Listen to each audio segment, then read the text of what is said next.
નમસ્તે વિદ્યાર્થી મિત્રો, જ્ઞાનપથ શૈક્ષણિક સંકુલમાં આપનું હાર્દિક સ્વાગત છે. આજે આપણે ધોરણ 9 વિષય હિન્દી વિષયની અંદર હવે આપણે એક નવા પાઠની સમજૂતી આજે આપણે આ વિડીયોની અંદર મેળવવાના છીએ. અને એ પાઠ નંબર 6 મેરી બીમારી શ્યામા ને લી. તો આ પાઠ વિશે વિસ્તૃત માહિતી પણ આપણે મેળવશું. તો શરૂઆત કરીએ. પહેલાં તેનો લેખક પરિચય મેળવીએ. તેના લેખક છે હરિવંશરાય બચ્ચન. તો તેમના વિશે પહેલાં માહિતી મેળવીએ. हिंदी साहित्य में हरिवंशराय बच्चन का नाम उनकी एकमात्र कृति से ही अमर हो गया. કે હિન્દી સાહિત્યની અંદર હરિવંશરાય બચ્ચનનું નામ તેની એક જ કૃતિથી તેનું નામ છે એ અમર થઈ ગયું. हालांकि विपुल मात्रा में साहित्य सर्जन किया है. छायावादोत्तर काल के कवियों में बच्चन एक विशिष्ट सर्जक रहे हैं. इलाहाबाद विश्वविद्यालय के अंग्रेजी के प्राध्यापक के रूप में, तत्पश्चात दिल्ली में सरकारी सेवा, आकाशवाणी और 2-1 अन्य स्थलों पर आपने सेवाएं दी. કે તેઓ હિન્દી સાહિત્યની અંદર તે બધા કવિઓમાં એકમાત્ર કવિ તરીકે બચ્ચનજી છે એ ઘણા બધા તેને આ કવિતાની રચના કરી છે. અને ત્યારબાદ જે ઇલાહાબાદની અંદર અંગ્રેજીના પ્રાધ્યાપકના રૂપમાં તેમણે સેવા આપી. भारत के एक विशिष्ट कवि के रूप में राष्ट्रपति जी ने उन्हें राज्यसभा का सदस्य मनोनीत किया था. प्रारंभिक नौकरी पायोनियर प्रेस में की थी. मधुशाला के कवि के रूप में बच्चन जी को इतनी शोहरत मिली कि उनकी मधुशाला का सभा सम्मेलनों, कवि गोष्ठी आदि में होता था. लोग बड़ी संख्या में उमड़ते थे. કે મધુશાલા એનું જે કાવ્ય છે તેમાં બચ્ચનજીને ઘણી બધી એવી પ્રતિષ્ઠા પ્રાપ્ત થઈ હતી. અને લોકો પણ સભા સંમેલનોની અંદર ઘણા બધા લોકો એકઠા થતા હતા. कैम्ब्रिज यूनिवर्सिटी से जॉन पेट्स नामक कवि के समग्र वाङ्मय पर अपने PhD की है. केंद्रीय मंत्रालय दिल्ली में अपने हिंदी विशेषज्ञ के रूप में अप्रतिम कार्य किया है.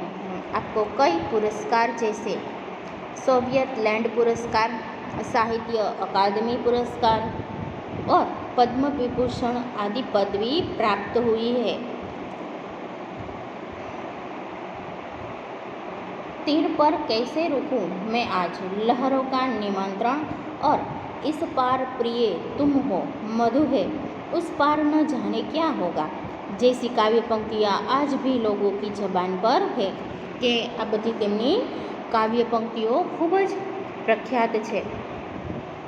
ત્યાર પછી જોઈએ મધુશાલા, નિશા નિમંત્રણ, सप्तरंगिनी, मिलन यामिनी, आकुल अंतर और एकांत, संगीत नामक इनके सुप्रसिद्ध काव्य संग्रह तो है.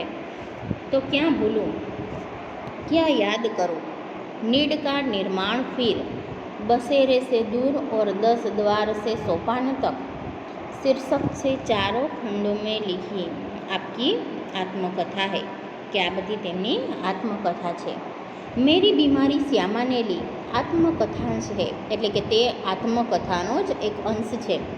जो क्या भूलूं क्या याद करूं में से लिया गया है. बच्चन जी की प्रथम पत्नी का नाम श्यामा था, जो सही अर्थ में एक आदर्श जीवन संगिनी थी. श्यामा की बीमारी उसकी खुद की न होकर बच्चन जी की थी, जो सेवा करते करते ले ली गई थी. કે બચ્ચનજીની પ્રથમ પત્નીનું નામ શ્યામા હતું અને તે એક આદર્શ પત્ની હતી. અને શ્યામાની પોતાની બીમારી હતી નહીં, કે એ બીમારી છે એ બચ્ચનજીની હતી, એ જે સેવા કરવામાં આવી ગઈ। बच्चनजी का यह मंतव्य श्यामा की पतिभक्ति, कर्तव्यपरायणता और निष्ठा का प्रतीक है। હવે પાઠનો સાર જોઈએ। प्रस्तुत आत्मकथांश में श्यामा की बीमारी का दर्दनाक और कारुण्य सभर निरूपण मिलता है, तो दूसरी ओर कवि की भावुकता और संवेदनशीलता का प्रकटीकरण मिलता है કે આ આત્મકથામાં જે શ્યામાની જે બીમારી છે એનું દર્દનાક એવું વર્ણન આમાં કરવામાં આવેલું છે। क्या भूलूं क्या याद करूं श्री हरिवंश राय बच्चन की आत्मकथा है। हिंदी के इस सुप्रसिद्ध कवि ने अपने संस्मरण बड़े ही रोचक ढंग से आलेखित किए हैं। कवि अपने जीवन की घटनाओं के साथ उस युग का चित्र भी देता है। प्रस्तुत अंश क्या भूलूं क्या याद करूं से लिया गया है। इसका यह शीर्षक मेरी बीमारी श्यामा ने ली विषय वस्तु का भी निर्देश करता है, એટલે કે તે વિષય વસ્તુ જે છે એનો પણ નિર્દેશ કરે છે। અને જે આ અંશ છે એ ક્યાં ભૂલું ક્યાં યાદ કરું માંથી લેવામાં આવ્યો છે। હવે આપણે પાઠની શરૂઆત કરીએ અને તેના વિશે વિસ્તૃત માહિતી મેળવીએ। मैं अपनी बीमारी को दुलराने वालों में न था। दुलराने वालों એટલે કે લાડ પ્યાર કરવો, કે હું મારી જે બીમારી છે એને વધુ કાંઈ લાડ પ્યાર કરતો નથી, એમાંથી હું નથી। सच कहूँ तो मैं अपनी बीमारियों के प्रति प्रायः निर्भय था, કે હું મારી बीमारियों निर्भय હતો। शायद मैंने गांधी जी के ही लेख में कहीं पढ़ा था कि बीमार होना अपराध है, કે હું છે એ મારી બીમારી છે, કે મેં ગાંધીજી એવું કહેતા કે બીમાર થવું એ એક અપરાધ છે। અને એના લેખમાં જ મેં એવું વાંચ્યું હતું કે બીમાર થવું એ એક પ્રકારનો ગુનો છે। हमें जो शरीर दिया गया है उसे हम स्वस्थ न रखें तो हम अपराधी तो है ही, કે આપણને જે શરીર આપ્યું છે એને આપણે સ્વસ્થ ન રાખી શકી તો આપણે ગુનેગાર જ છીએ। मैं इस तर्क को कुछ और आगे ले गया था। अपराधी को दंड देना चाहिए। मुझे जब कभी छोटी मोटी बीमारी होती, जुकाम, बुखार, खांसी, सिर दर्द, तो मैं खाट पर नहीं लेटता और भी अपने से काम लेता, કે હું એવું આપણને કીધું કે આપણને જે શરીર આપ્યું છે એને આપણે સ્વસ્થ રાખવું જોઈએ અને બીમારી છે એને એક જાતનો અપરાધ માનતા અને એ અપરાધી છે તો કે એને તો દંડ સજા મળવી જ જોઈએ એવું માનતા હતા। એટલા માટે થઈને એ કંઈક નાની મોટી બીમારીઓ થાય એને તો એની પરવા ન કરતા અને આ બીમારીમાં પણ તેઓ વધારે કામ કરતા। मुझे भरे हुट बुखार में अपनी रात की ट्यूशन पर जाने की याद है, कि મને ખૂબ જ એટલે કે બહુ તેજ ભરે ભૂટ્ટે એટલે કે વધારેમાં વધારે જ્યારે તાવ આવ્યો ત્યારે પણ મને યાદ છે કે હું સ્કૂલે જતો। बुखार की गर्मी और तेज़ी में तो मैं और जोश से पढ़ाता, मजदूरी करके रोटी कमाने वाले को बीमार पड़ने का क्या अधिकार है, કે એ તાવની ગરમી જેમ વધતી એટલા જ જોશથી હું ભણાવતો અને મજૂરી કરતો અને એની સાથે સાથે એવું માનતા કે જે રોટી કમાવાવાળા કે જે પૈસા કમાય છે એને બીમાર પડવાનો કંઈ અધિકાર જ નથી। बीमारी अमीरों की हरमस्तगी है गरीबों को उसे अपने पीछे न लगाना चाहिए કે બીમારી છે એ તો પૈસાવાળા જે લોકો છે એનું હરામી પણ છે અને ગરીબી જે ગરીબ લોકો છે એના પાછળ એને લગાવવું જોઈએ नहीं। लिखने में तो ऊंचा बुखार मुझे सब तरह से सहायक, प्रेरक और प्रोत्साहक लगता। एक तरह की आग जिससे मेरी अनुभूतियों में ताप आता, जिसमें गल पिघल कर मेरा हृदय ढलता। કે એવું માનતા કે એ બીમાર પડવું એ તો પૈસાવાળા લોકોનું હરામીપણ છે અને ગરીબ લોકો છે એના માટે તો હોવું જ ન જોઈએ અને તે જેમ બીમાર હતા એટલો જ એને ભણાવવામાં, સ્કૂલે જવામાં અને વધારે ઉત્સાહથી એને પ્રેરણાદાયી લાગતું હતું અને જે એને અનુભૂતિ થતી હતી તો કે એમાંથી એને જે કંઈ પણ તાવમાં તો એનું લેખન કાર્ય છે એ વધારે સારું થતું હતું એવું કહે છે। एक तरह की भट्टी जो मेरे विचार, भाव, कल्पनाओं को उबाल देकर अच्छलित करती। यह तो मैं नहीं कहूँगा कि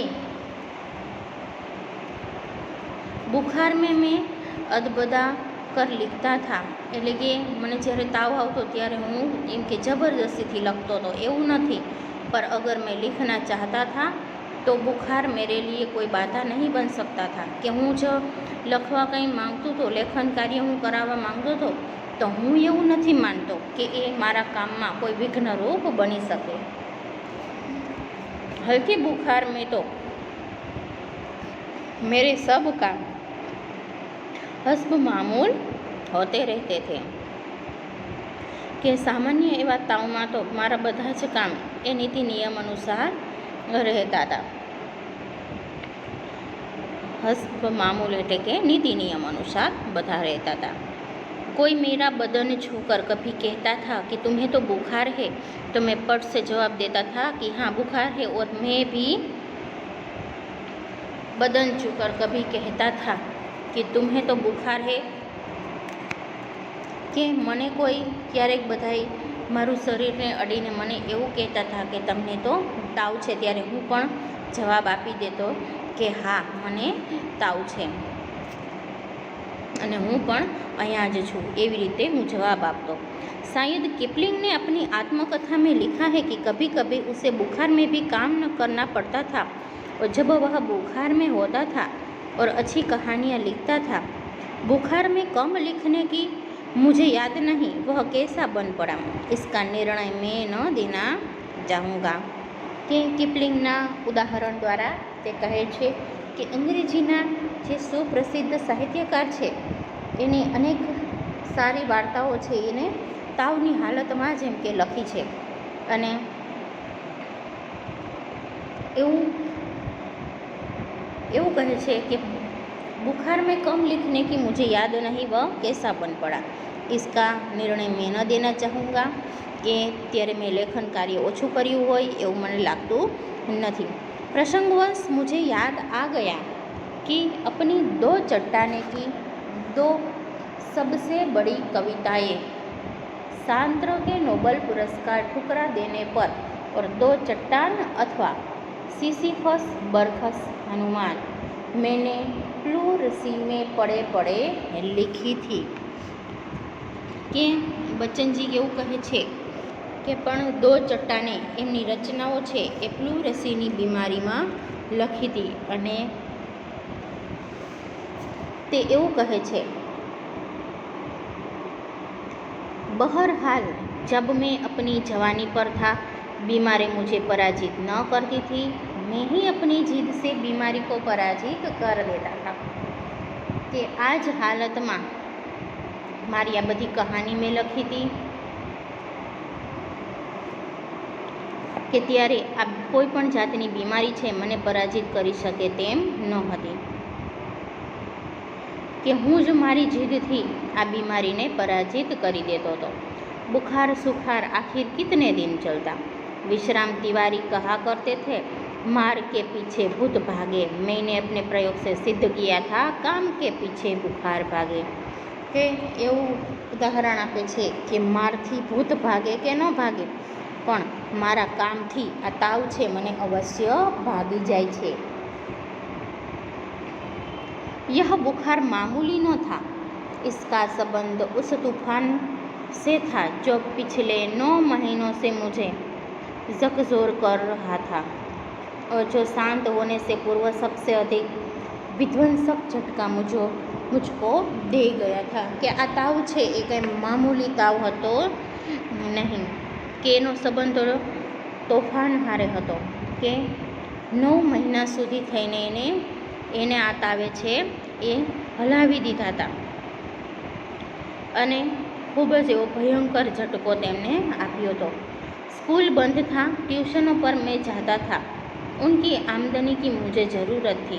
કે એ તાવમાં પણ તે સ્કૂલે જતા હતા, સ્કૂલ બધી બંધ હતી અને જ્યારે ટ્યુશન પર જાય છે તે ઉનકી આમદની કી મુझे જરૂરત थी, એટલે કે એ પૈસાની પણ તેમને ખૂબ જ જરૂરી હતી. કિતાબો કી બિક્રી અભી નિયમિત નહીં થી, કે પુસ્તકોનું વેચાણ પણ નિયમિત ચાલતું નહોતું અને તેની પરિસ્થિતિ પણ ખૂબ જ ખરાબ હતી, પૈસાની તેમને ખૂબ જરૂર હતી. એટલા માટે થઈને તેઓ સ્કૂલ બંધ હતી એટલે તે ટ્યુશન કરાવતા હતા. કર્જ સિર પર ચડે છે, એટલે કે જે આપણે કહીએ કે પૈસા લીધા હોય તો કે એ પૈસાનું દેણું પણ તેના પર ખૂબ જ વધી ગયું હતું. बुखार 10 दिन चला, 20 दिन चला, महीने भर चला, 2 महीने चला, जुलाई आ गई. કે આ તાવ છે તો 10-20 એવી રીતે મહિનાઓ સુધી આ કામ જેને તાવ આવ્યો હતો અને તે જવાનું નામ જ નહોતો લેતો અને એટલામાં તો जुलाई મહિનો પણ આવી જાય છે. अब बुखार के साथ ट्यूशन पर ही जाना न होता, दिन भर स्कूल में पढ़ाना भी पड़ता. કે આ તાવની સાથે જ હવે તેને ટ્યુશન પર જવું પડતું અને સાથે સાથે સ્કૂલમાં પણ ભણાવવું પડતું હતું. बुखार का नमूना वही सुबह बिल्कुल नहीं, शाम को 101 के 102 के बीच. કે સવારે જ્યારે તાવનું હોય અને સાંજે જોવે તો 101થી 102 ડિગ્રી સુધીનો એને તાવ હોય. કમજોરી દિન દિન बढ़ती हुई, એટલે કે તેને નબળાઈ પણ એટલી જ હતી. કભી કભી ધીમી ખાંસી અને ક્યારેક ક્યારેક ઉધરસ પણ તેમને આવતી. દવા શોકિયા, દવા બાટું એક હોમિયોપેથ કર રહા था. કે જે કહે છે કે ક્યારેક ક્યારેક દવા અને આ દવા બાટું એટલે કે જે દવા વહેંચનાર હોય છે તે તો કે આ હોમિયોપેથિક દવાઓનું વેચાણ કરી રહ્યો હોય છે. કભી કભી સોચતા क्या मुझे तपेदिक हो गया है. તપેદિક એટલે કે ક્ષયની બીમારી, કે ક્યારેક ક્યારેક એને વિચાર આવે છે કે મને શું ક્ષયની બીમારી થઈ ગઈ છે. હો ગયા હો તો એલોપેથી કા ઈલાજ તો અપને બૂતે કે બહાર है. અને જો કહેશે કે મને થઈ ગયો હોય તો આ બીમારીનો ઈલાજ કરવો એ તો મારા કેપેસિટી બહાર છે.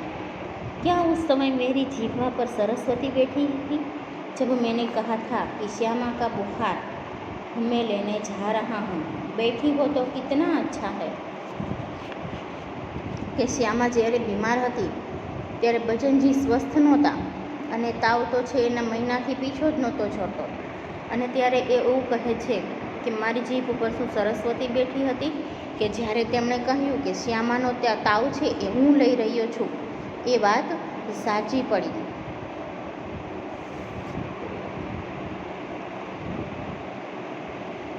क्या मैं बीमार हूँ इसलिए श्यामा स्वस्थ है. जिसने पिछले 6 वर्षों से इन महीनों में स्वर मुक्ति नहीं जानी है. કે જો એ વાત સાચી પડી, શ્યામા સ્વસ્થ રહેવા લાગી અને તેને પતિની ચિંતા જ ખાઈ રહી હતી. આ પૈસાના અભાવના લીધે જ બચનજી છે એ ઈલાજ કરાવવાનું ટાળી રહ્યા હતા. पर श्यामा को मेरी बीमारी भीतर ही भीतर खाए जा रही थी. કે શ્યામા છે એ મારી बीमारी છે એને अंदर ने अंदर એને निराश કરી રહી હતી। उसने अपने इच्छा बल से जैसे अपने को स्वस्थ कर लिया था कि वह भी कहीं मेरी चिंता न बन जाए કે એને પણ સ્વસ્થ કરી લીધી હતી, પણ એને એવું લાગે કે મારી જ ચિંતા, એની ચિંતા છે ક્યાંક મારી ચિંતા ન બની જાય। उसके अतिरिक्त मेरी बीमारी का शायद किसी को पता भी न था कि मारी बीमारीનો કોઈને ખબર પણ હતી नहीं, क्योंकि सारे काम तो मैं सामान्य रूप से किए ही जाता था। गर्मी में तो सभी थोड़े बहुत दुबले हो जाते हैं કે હું મારા કામ છે આટલી બીમારીમાં પણ સામાન્ય રૂપથી હું કરતો જ હતો। एक दिन उसने मुझसे कहा कि मैं डॉक्टर बीके मुखर्जी से अपनी परीक्षा कराऊं। मैंने टाल मटोल की तो उसने ब्रह्मास्त्र छोड़ दिया। मैं जब तक अपने को डॉक्टर को न दिखलाऊं वह खाना नहीं खाएगी કે એ એવું માનતી હતી કે જ્યાં સુધી હું ડૉક્ટરને ન બતાવું ત્યાં સુધી એ કંઈ ખાશે નહીં। બ્રહ્માસ્ત્ર તો માનના ही था એટલે કે તેને પરાણે બતાવવા માટે થઈને એ લઈ જાય છે। ડૉક્ટર મુખર્જી को भय था कि मुझ पर क्षय का आक्रमण हुआ है કે તે ડૉક્ટર છે મુખર્જી એને ડર હતો અને એને એવું લાગતું હતું કે મારા પર આ ક્ષયનું આક્રમણ થયું છે, હુમલો થયો છે એમ कि મને क्षयની बीमारी થઈ છે। नुस्खा उन्होंने लिख दिया और कुछ दिन चिंता मुक्त होकर पूरी तरह आराम करने को कहा કે એમને દવાઓ તો લખી દીધી અને ત્યાર પછી એમ કહે છે કે ચિંતા મુક્ત રહીને અને આરામ કરવા માટે કહે છે। नुस्खा मुझे मौत का परवाना लगा, क्या मेरी विदा का समय आ गया કે આ બધું જોઈને એને એવું લાગતું હતું કે શું મારો મૃત્યુનો સમય આવી ગયો છે। क्या इतने ही दिनों के लिए आया था, इतने ही गाने गुनगुनाने, केवल इतना श्रम संघर्ष करने, इतने दुख संकट उठाने, स्वागत के ही साथ विदा की होती देखी तैयारी કે મને તો એવું લાગ્યું છે કે શું આટલો જ શ્રમ અને સંઘર્ષ કરવા માટે થઈને હું આવ્યો તો। બંધ લગી હોને ખુલતે ही मेरी जीवन मधुशाला કે બંધ લગી કે મારે તો માત્ર આટલું જ જીવન જીવવા માટે થઈને શું હું આવ્યો તો। क्या मैंने अपनी भविष्यवाणी स्वयं એટલે કે હું મેં પોતે જ કરી દીધી છે એવું લાગે છે। सबसे मर्मवेदी प्रश्न था क्या सामा के भाग्य में वैद्य भी लिखा है કે મને તો એવું લાગતું હતું કે શું શ્યામાના નસીબમાં આ વિધવાપણાનું જીવન પણ લખેલું છે।